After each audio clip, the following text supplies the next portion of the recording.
सच्चिदानन्दरूपाय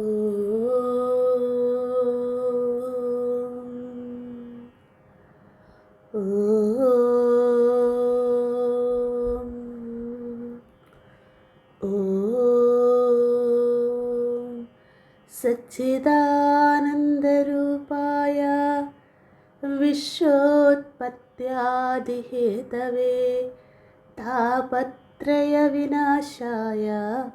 श्रीकृष्णाय वयं नुमः। कृष्णाय वासुदेवाय हरये परमात्मने प्रणतक्लेशनाशाय गोविन्दाय नमो नमः।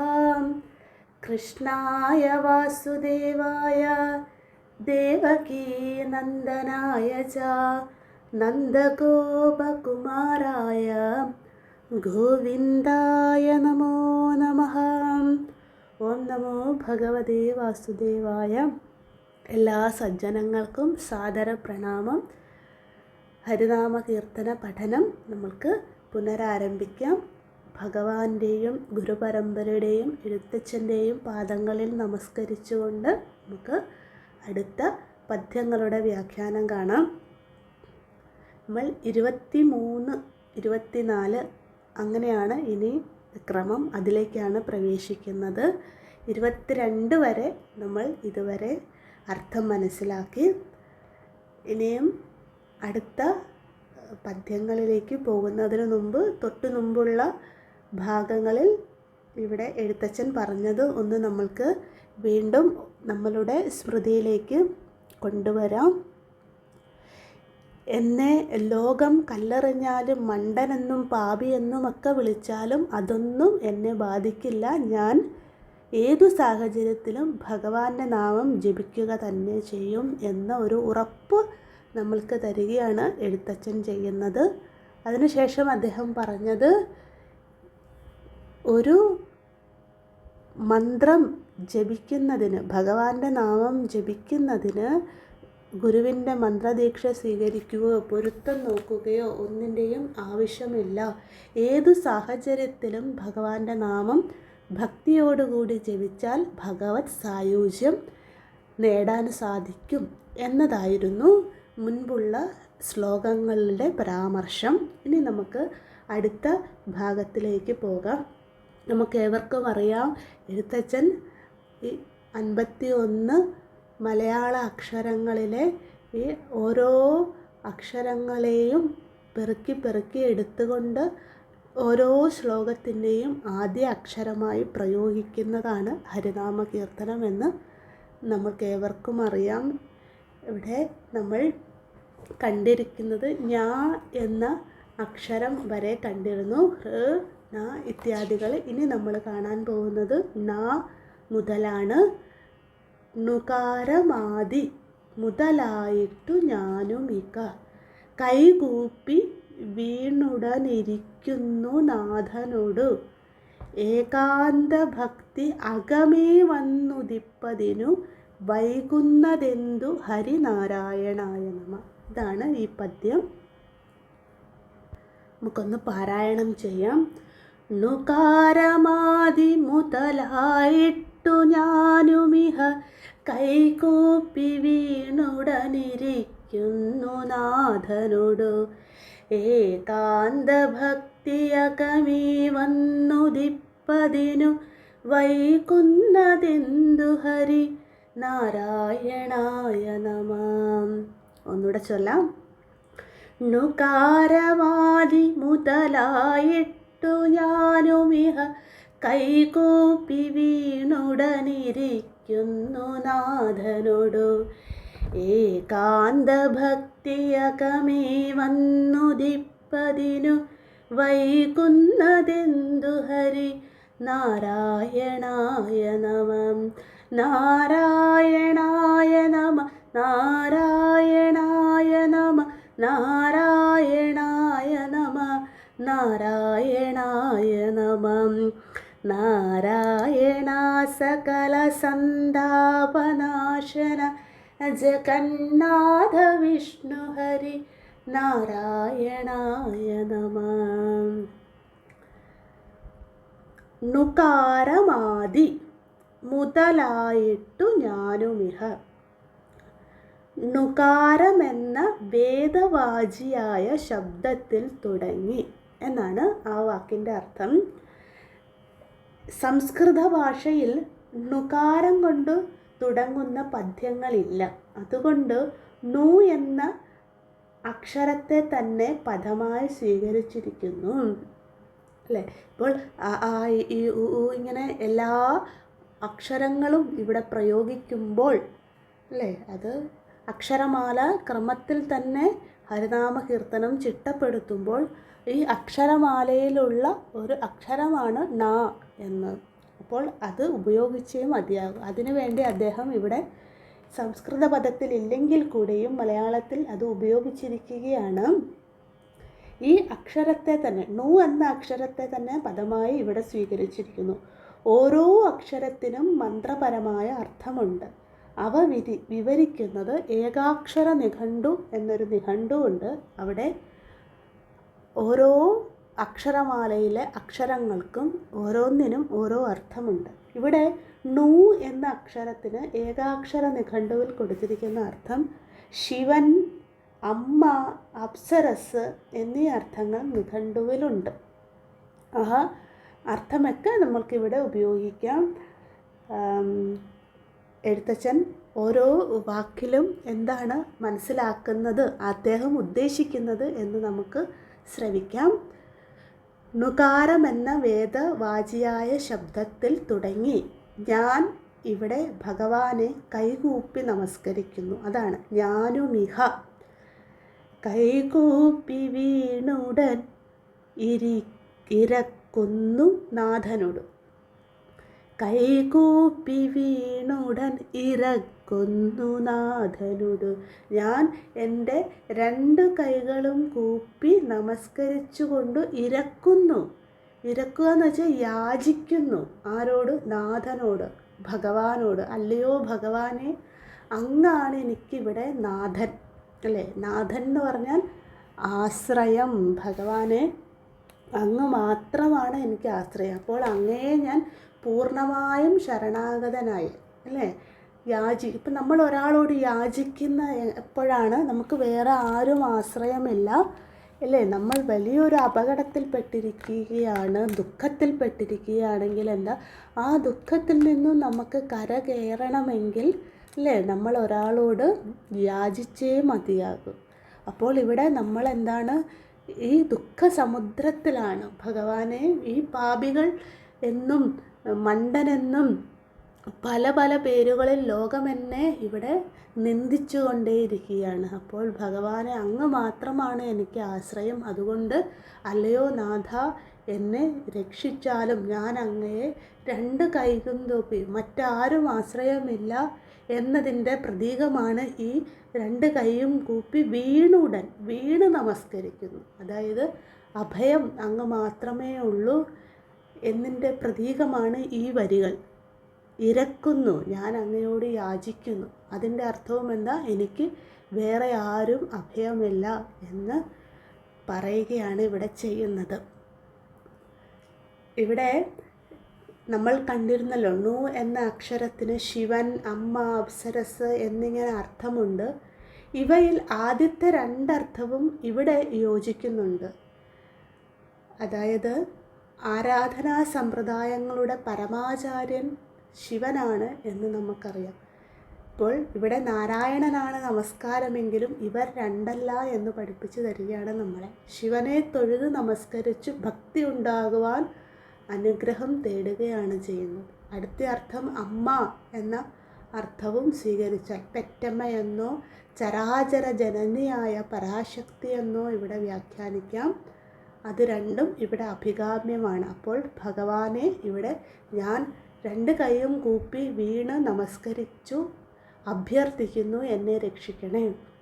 അപ്പോൾ ഈ സന്ദർഭത്തിൽ നമ്മൾക്ക് ഏത് അർത്ഥവും എടുക്കാം, അതിൽ തെറ്റില്ല. പിന്നെ നാരായണനെ തന്നെയാണ് എനിക്ക് ആശ്രയമെങ്കിൽ അത് ശിവൻ വേറെയല്ല, പരാശക്തി വേറെയല്ല, നാരായണനും വേറെയല്ല. ഈ എല്ലാം ഭഗവാന്റെ പല നാമങ്ങളാണ് എന്ന് നമ്മൾക്ക് കാട്ടിത്തരികയാണ് ഇവിടെ എഴുത്തച്ഛൻ ചെയ്യുന്നത്. അപ്പോൾ ഇവരെയൊക്കെ വന്ദിച്ചുകൊണ്ട് എനിക്ക് ആശ്രയത്തിനായി അഭ്യർത്ഥിക്കുകയാണ് ചെയ്യുന്നത്. എന്തിനു വേണ്ടി ഇവിടെ വീണ്ടും വീണ്ടും നാഥനോട് യാചിക്കുന്നു? അതിനുള്ള കാരണം പറയുകയാണ്. ഏകാന്ത ഭക്തി അകമേ വന്നുദിപ്പതിനു വൈകുന്നതെന്തു ഹരിനാരായണായ. ഭഗവാനെ, എനിക്ക് ഭക്തിയുടെ കുറവുണ്ട്, അത് നൽകാൻ വേണ്ടിയാണ് ഇവിടെ ഈ യാചന. ഏകാന്ത ഭക്തി അകമേ വന്നുദിപ്പതിനു വൈകുന്നതെന്തു ഹരി നാരായണായ നമ. ഏകാന്ത ഭക്തി, ഏകാന്തമായ ഭക്തി, അതായത് എനിക്ക് ഏകാന്ത ഭക്തി തരണേ. മറ്റാരും എനിക്ക് കൂട്ടിന് വേണ്ട. ആരാണ് എനിക്ക് കൂട്ടിന് വേണ്ടത്? ഭക്തിയാണ് എന്നോടൊപ്പം വേണ്ടത്. അതുകൊണ്ട് എനിക്ക് ഭഗവാനെ ആ അകമഴിഞ്ഞ ആ ഭക്തി തരണമേ. അകമേ, എൻ്റെ ഹൃദയത്തിൽ വന്ന് ഉദിപ്പതിന് ഉണ്ടാകുവാൻ വൈകുന്നതെന്ത്, താമസമുണ്ടാകുന്നതെന്തേ? ഹരി നാരായണായ നമ എന്ന് പ്രാർത്ഥിക്കുകയാണ് ഇവിടെ ചെയ്യുന്നത്. അപ്പോൾ ഏകാന്തമായ ഭക്തി എനിക്ക് തരണമേ, അതായത് ലൗകിക വിഷയങ്ങളിലൊന്നും എനിക്ക് ആഗ്രഹമുണ്ടാകാതെ ഭഗവത് സായുജ്യത്തിനായിരിക്കണം എൻ്റെ ഭക്തി. അതുകൊണ്ട് എനിക്ക് ഏകാന്തമായ ഭക്തി തരണേ ഭഗവാനെ എന്ന് ഇവിടെ അകമഴിഞ്ഞ് പ്രാർത്ഥിക്കുകയാണ് ചെയ്യുന്നത്. എൻ്റെ ഹൃദയത്തിൽ മറ്റൊരു വികാരങ്ങളും വിക്ഷേപങ്ങളും ഉണ്ടാവരുതേ. ഞാൻ എന്തു ചെയ്താലും അതെനിക്ക് ഭഗവാനിലേക്ക് അടുക്കുവാനുള്ള നിമിത്തങ്ങളാക്കി അവയെല്ലാം മാറ്റിത്തരണേ എന്ന് പ്രാർത്ഥിക്കുകയാണ് ചെയ്യുന്നത്. ഇപ്പോൾ ഏകാന്ത ഭക്തിയെക്കുറിച്ച് ഇവിടെ ഗീതയിലും ഭഗവാൻ പറയുന്നുണ്ട്. ഭഗവത്ഗീത ഭക്തിയോഗത്തിൽ 12-ാമത്തെ അധ്യായത്തിലും ഭഗവാൻ പറയുന്നുണ്ട് ഏകാന്ത ഭക്തി. എല്ലാവരോടും മൈത്ര, കരുണ, ആരോടും ഒരു ദേഷ്യവുമില്ല, നിർമ്മമൻ, നിരഹങ്കാരൻ, സമദുഃഖൻ, സന്തുഷ്ടൻ, ഒരുപാട് ലക്ഷണങ്ങൾ പറയുന്നുണ്ട് അല്ലേ. ഒരു ശത്രുവിനെയും മിത്രത്തിനെയും ഒരുപോലെ കാണുക, സ്തുതിയെയും നിന്ദയെയും ഒരുപോലെ കാണുക അല്ലേ. ലോകത്തിൽ എന്തൊക്കെ സംഭവിച്ചാലും തൻ്റെ ഭക്തിയെ ഉപേക്ഷിക്കാതെ ഭയപ്പെടാതെ ജീവിക്കുന്നവൻ, ഹർഷാമർഷങ്ങളിലേക്ക് പോകാത്തവൻ, അനപേക്ഷൻ, ശുചി, സർവകർമ്മ ത്യാഗി, അങ്ങനെ ഒരുപാട് ലക്ഷണങ്ങൾ 12-ാം അധ്യായത്തിൽ ഭഗവാൻ പറയുന്നുണ്ട്. അത് തന്നെയാണ് ഇവിടെയും എഴുത്തച്ഛൻ യാചിക്കുന്നത്. അങ്ങനെയുള്ള ഒരു നിഷ്കാമ ഭക്തി എനിക്ക് നൽകി എന്നെ ഈ സംസാരത്തിൽ നിന്നും ദുഃഖത്തിൽ നിന്നും അല്ലയോ നാഥ രക്ഷിക്കണേ. അതിനായി ഞാൻ അങ്ങയോട് യാചിക്കുന്നു. സാധാരണ നമ്മളല്ലേ യാചന എന്ന് പറയുമ്പോൾ അല്ലേ എന്തെങ്കിലും കാര്യത്തിന് വേണ്ടിയാണ് അല്ലേ, എനിക്ക് ആ കാര്യം നടക്കണം, അതിന് നമ്മൾ ആരുടെയും കാല് പിടിക്കുന്ന ഒരു ലോകമാണിപ്പോൾ. പക്ഷേ ഇവിടെ എഴുത്തച്ഛൻ എന്താ ചെയ്യുന്നത്? എനിക്ക് നിഷ്കാമ ഭക്തി നൽകി നിരുപാധികമായ ഭക്തി ഉണ്ടാകണേ. അത് ഉണ്ടാകാനായി ഭഗവാനോട് യാചിക്കുകയാണ് ചെയ്യുന്നത് അല്ലേ. ഭക്ത ഏകാന്തിനോ മുഖ്യ എന്ന് നാരദ ഭക്തി സൂത്രത്തിലും പറയുന്നുണ്ട്. അതായത് ഭക്തന് ഏകാന്തവാസമാണ് ഏറ്റവും മുഖ്യം. ഏകാന്തതയിൽ നമ്മൾ ഒറ്റയ്ക്ക് ഇരിക്കുമ്പോൾ പിന്നെ നമ്മളെ ആരും ശല്യം ചെയ്യാനുമില്ല, നമ്മൾക്ക് വ്യവഹാരവുമില്ല. അപ്പോഴെന്താ, കൂടുതൽ സമയം നമ്മൾക്ക് ഭഗവാനെ നനയ്ക്കുവാനുള്ള സന്ദർഭമുണ്ടാകും. അങ്ങനെ ഇവിടെ ഏകാന്ത ഭക്തി എനിക്കുണ്ടാകാൻ വൈകുന്നതെന്തേ എന്ന് ഇവിടെ ഒരു ആശ്ചര്യത്തോടു കൂടിയാണ് ഈ വരികൾ എഴുത്തച്ഛൻ പ്രയോഗിക്കുന്നത്. ഞാൻ ഇത്രയൊക്കെ പരിശ്രമിച്ചിട്ടും കാലങ്ങളായിട്ടും എനിക്ക് ഏകാന്ത ഭക്തി ലഭിക്കുന്നില്ല. എൻ്റെ മനസ്സും ശരീരവുമൊക്കെ ഇടയ്ക്കിടയ്ക്ക് ലൗകിക വിഷയങ്ങളിലേക്ക് പോകും. അതുകൊണ്ട് എനിക്കൊരു പ്രയോജനവുമില്ല അല്ലേ. പ്രയോജനമില്ലാതെ ഞാൻ എന്തിനാണ് ഇതിൻ്റെ പുറകെ പോകുന്നത്? അതുകൊണ്ട് ഭഗവാനെ, എനിക്ക് ഏകാന്ത ഭക്തി തരുവാൻ അങ്ങയ്ക്ക് മാത്രമാണ് സാധിക്കുക. അതുകൊണ്ട് അവ നൽകി എന്നെ അനുഗ്രഹിക്കണേ എന്നുള്ള അഭ്യർത്ഥനയാണ് ഇവിടെ എഴുത്തച്ഛൻ ചെയ്യുന്നത്. ഇനിയും വൈകാതെ എനിക്ക് ഏകാന്ത ഭക്തി തന്നനുഗ്രഹിക്കണമേ. ഹരേ നാരായണ, നിൻ തിരുവടിക്ക് എൻ്റെ നമസ്കാരം എന്ന് പറയുകയാണ് ചെയ്യുന്നത്. നുകാരമാതി മുതലായിട്ടു ഞാനുമിഹ കൈകൂപ്പി വീണുടൻ ഇരക്കുന്നു നാഥനോടു. ഏകാന്ത ഭക്തിയകമേ വന്നുദിപ്പതിനു വൈകുന്നതെന്തു ഹരി. നാരായണായ നമഃ. നാരായണായ നമഃ. നാരായണായ നമഃ. നാരായണായ നമഃ. നാരായണായ നമഃ. നാരായണ സകല സന്താപനാശന ജഗന്നാഥ വിഷ്ണു ഹരി. നാരായണായ നമഃ. നമുക്ക് അടുത്ത ശ്ലോകത്തിലേക്ക് പോകാം. 24-ാമത്തെ ശ്ലോകം. ഏകാന്ത യോഗികളിൽ ആകാംക്ഷ കൊണ്ടു പരം ഏകാന്തമെന്ന വഴി പോകുന്നിതെൻ മനവും. കാകൻ പറന്നു പുനരന്നങ്ങൾ പോയ വഴി പോകുന്ന പോലെ ഹരി. നാരായണായ നമഃ എന്നാണ് ഈ പദ്യത്തിലെ വരികൾ. നമുക്കിതിൻ്റെ പാരായണം ഒരുമിച്ച് ചെയ്യാം. ഏകാന്തയോഗികളിൽ ആകാംക്ഷ കൊണ്ടുപര ഏകാന്തമെന്ന വഴി പോകുന്നിതെൻ മനവും. കാകൻ പറന്നു പുനരന്നങ്ങൾ പോയ വഴി പോകുന്ന പോലെ ഹരി. നാരായണായ നമഃ. ഏകാന്തയോഗികളിൽ ആകാംക്ഷ കൊണ്ടുപര ഏകാന്തമെന്ന വഴി പോകുന്നിതെൻ മനവും.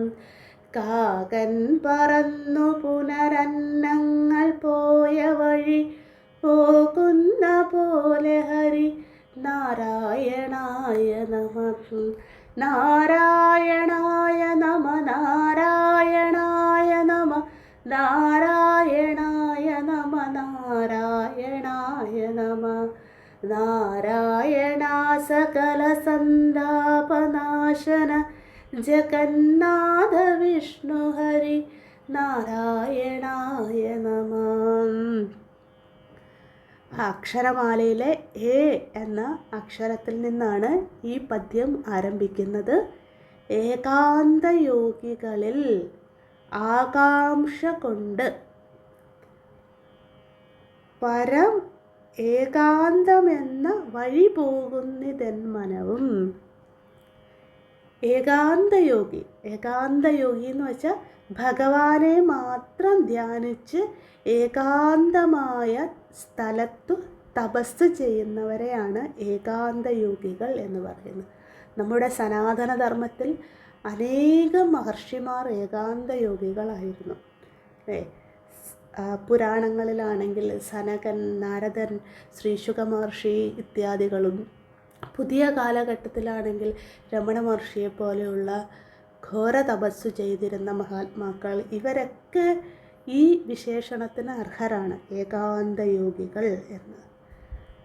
എഴുത്തച്ഛനും ഒരു ഏകാന്തയോഗിയായിരുന്നു. ഒരുപാട് നാട് അലഞ്ഞലഞ്ഞ് ഭഗവാന്റെ ഭക്തിക്ക് വേണ്ടിയും മോക്ഷപ്രാപ്തിക്ക് വേണ്ടിയും ഒരുപാട് ക്ലേശതകൾ സഹിച്ച് അലഞ്ഞ ഒരു യോഗി തന്നെയായിരുന്നു അദ്ദേഹവും. അപ്പോൾ നമ്മൾക്ക് ഈ ഒരു സന്ദർഭത്തിൽ ഈ മഹാത്മാക്കളെയൊക്കെ സ്മരിക്കാവുന്നതാണ്. ഇവിടെ ഭഗവത്ഗീതയിലും പറയുന്നുണ്ട്, ഏകാന്ത ഭക്തൻ്റെ ലക്ഷണങ്ങൾ പറയുന്നുണ്ട്. എല്ലാവരെയും ഒന്നായി കാണുന്നവൻ, അല്ലേ? സർവഭൂതത്തിലും സർവചരാചരങ്ങളിലും ഈശ്വരനെ കാണുന്നവൻ, യോഗയുക്തനായിരിക്കുന്നവൻ, സമദർശനായിരിക്കുന്നവൻ, അല്ലേ? എല്ലാറ്റിലും സമം കാണുന്നവൻ, സുഖവും ദുഃഖവും എല്ലാം ഒരുപോലെ അനുഭവിക്കുന്നവൻ. ഇതെല്ലാം ഭഗവത്ഗീത 6-ാം അധ്യായത്തിൽ ഈ ഉദാഹരണങ്ങൾ പറയുന്നുണ്ട്. ഏകാന്ത ഭക്തൻ്റെ ലക്ഷണങ്ങളായി പറയുന്നുണ്ട്, അല്ലെങ്കിൽ ഏകാന്ത യോഗിയുടെ ലക്ഷണങ്ങളായി പറയുന്നുണ്ട്. അതായത് അനന്യചിന്തരായി ഭഗവാനെ മാത്രം ഏകാന്ത ഭാവത്തോടുകൂടി ഭഗവാനെ മാത്രം സ്മരിച്ചുകൊണ്ട് ഈശ്വര സേവ ചെയ്യുന്നവരാണ് ഏകാന്ത യോഗികൾ അല്ലെങ്കിൽ ഏകാന്ത ഭക്തർ എന്ന് പറയുന്നത്. അപ്പോൾ ആചാര്യൻ ഇവിടെ വിനയം കൊണ്ട് തനിക്ക് അതിന് യോഗ്യതയില്ല എന്ന് പറയുകയാണ്. യഥാർത്ഥത്തിൽ എഴുത്തച്ഛനും ഏകാന്ത യോഗി തന്നെയാണ്. പക്ഷേ അദ്ദേഹത്തിന് മുൻപ് ജീവിച്ചിരുന്ന മഹാത്മാക്കളെയൊക്കെ ഏകാന്ത യോഗികരായി പറയുന്നു. ഞാനും അതിലേക്ക് വളരണമേ എന്ന് പ്രാർത്ഥിക്കുകയാണ്. ആകാംക്ഷ കൊണ്ട്, അനുഭവങ്ങൾ എനിക്ക് ലഭിക്കുമെന്ന് ആഗ്രഹിച്ചുകൊണ്ട്, അതായത് ഏകാന്ത യോഗിയാകുവാൻ എനിക്കും സാധിക്കണേ എന്നുള്ള ആകാംക്ഷ കൊണ്ട്, ആഗ്രഹം കൊണ്ട് ഏകാന്തമെന്ന വഴി പോകുന്നിതന്മനവും, ഏകാന്തമായ വഴിക്ക്, അതായത് ഭഗവാൻ മാത്രമാണ് ലക്ഷ്യമെന്ന് നനച്ചുകൊണ്ട് പോകുന്ന വഴി അല്ലെ, ചെയ്യുന്ന ആരാധനകൾ, തപസ്സുകൾ, അതൊക്കെയാണ് ഏകാന്തമായ വഴി. മറ്റാരെയും ആശ്രയിക്കാതെ ഭഗവാനെ മാത്രം ആശ്രയിച്ച് ജീവിക്കുക. ഏകാന്തമെൻ വഴി പോകുന്നത്, എൻ്റെ മനസ്സും അതിലേക്ക് പോകുന്നു. അത് വലിയൊരു ശ്രേഷ്ഠമായ കാര്യമാണ്. അപ്പോൾ എൻ്റെ മനസ്സും എന്താ, പൂർവികരായ മഹർഷിമാർ ഏകാന്തവാസം അനുഭവിച്ചു ഭഗവത് സായുജ്യം ലഭിച്ചതുപോലെ എൻ്റെ മനസ്സും അതാണ് ആഗ്രഹിക്കുന്നത്. അതുകൊണ്ട് എനിക്ക് ആ മാർഗം തെളിയിച്ചു തരണേ ഭഗവാനെ എന്ന് പ്രാർത്ഥിക്കുകയാണ് ചെയ്യുന്നത്. അടുത്ത വാക്കുകൾ നമുക്ക് പരിശോധിക്കാം. കാകൻ പറന്നു പുനരന്നങ്ങൾ പോയ വഴി പോകുന്ന പോലെ ഹരിനാരായണായ. കാകൻ പറന്നു പുനരന്നങ്ങൾ, അതായത് കാക്ക പറന്ന് അന്നങ്ങൾ പോയ വഴി പോകുന്ന പോലെ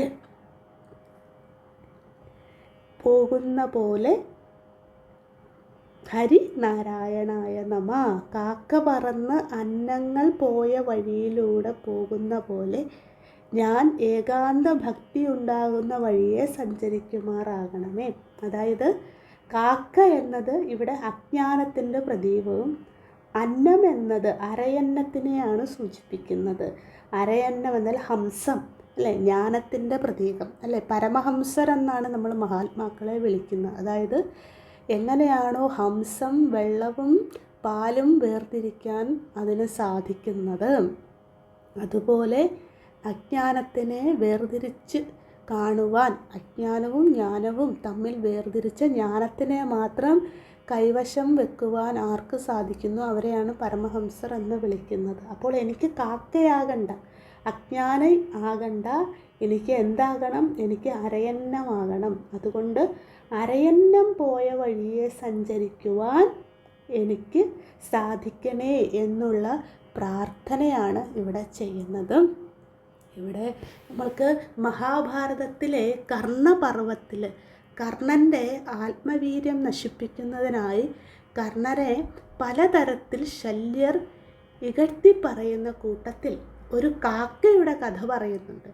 കാക്ക അരയന്നവുമായി മത്സരിച്ചു പറന്നു.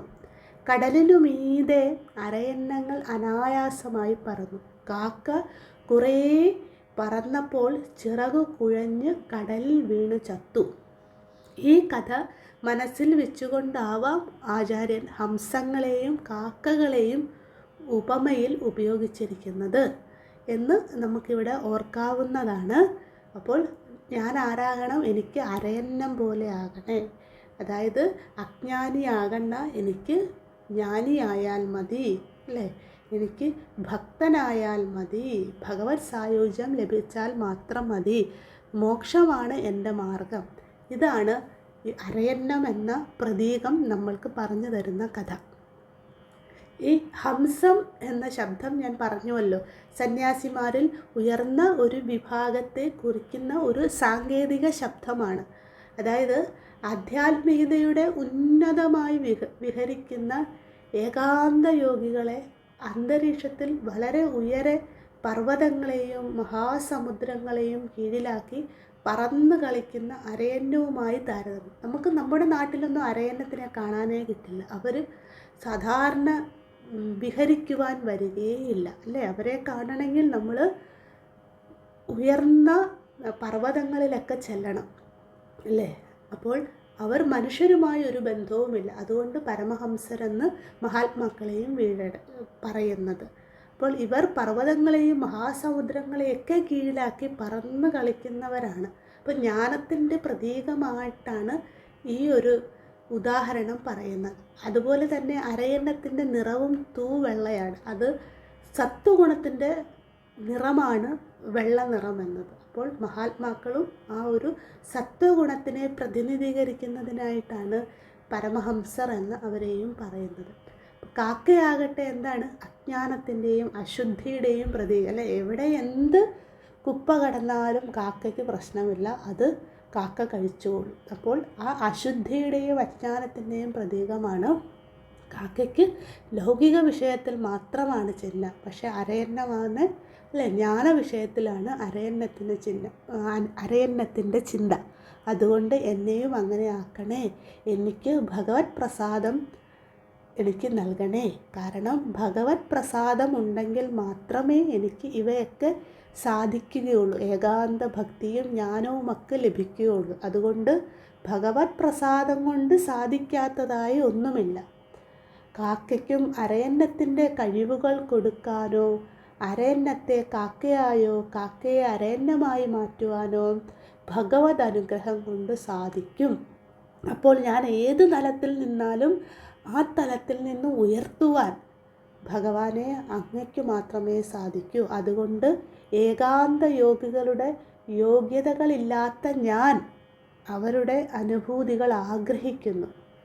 അരയന്നത്തിൻ്റെ മാർഗത്തിൽ പറക്കാൻ ആഗ്രഹിക്കുന്ന കാക്കയുടേതുപോലെയുള്ള ഞാൻ, എൻ്റെ ആഗ്രഹം അത്യാഗ്രഹമായിരിക്കാം, പക്ഷേ എങ്കിലും നിൻ തിരുവടിയുടെ കാരുണ്യമുണ്ടെങ്കിൽ എനിക്കു എല്ലാ കഴിവുകളും ഉണ്ടാകാം. അതുകൊണ്ട് ഭഗവാനെ ഏകാന്ത ഭക്തി തന്നെ എന്നെ അനുഗ്രഹിക്കണേ. അതുകൊണ്ടായിക്കൊണ്ട് ഹരിനാരായണായ നമ, അങ്ങയ്ക്കെൻ്റെ നമസ്കാരം. ഏകാന്തയോഗികളിലാകാംക്ഷ കണ്ടു പരമേകാന്തമെന്ന വഴി പോകുന്നിതൻ മനവും കാകൻ പറന്നു പുനരന്നങ്ങൾ പോയ വഴി പോകുന്ന പോലെ. ഹരിനാരായണായ നമ, നാരായണായ നമ, നാരായണായ നമ, നാരായണായ നമ, നാരായണായ നമ. നാരായണ സകല സന്താപനാശന ജഗന്നാഥ വിഷ്ണു ഹരി നാരായണായ നമ. ബാക്കിയുള്ള പദ്യങ്ങളിലേക്ക് നമുക്ക് അടുത്ത ക്ലാസ്സിൽ കാണാം. ഏവർക്കും എൻ്റെ വിനീത നമസ്കാരം. ഭഗവാന്റെ അനുഗ്രഹവും ഭക്തിയും എല്ലാവരിലും ചൊരിയണേ എന്ന പ്രാർത്ഥനയോടുകൂടി ഓം ശാന്തി ശാന്തി ശാന്തി. ഹരി ഓം. ശ്രീ ഗുരുഭ്യോ നമഃ. ഹരി ഓം.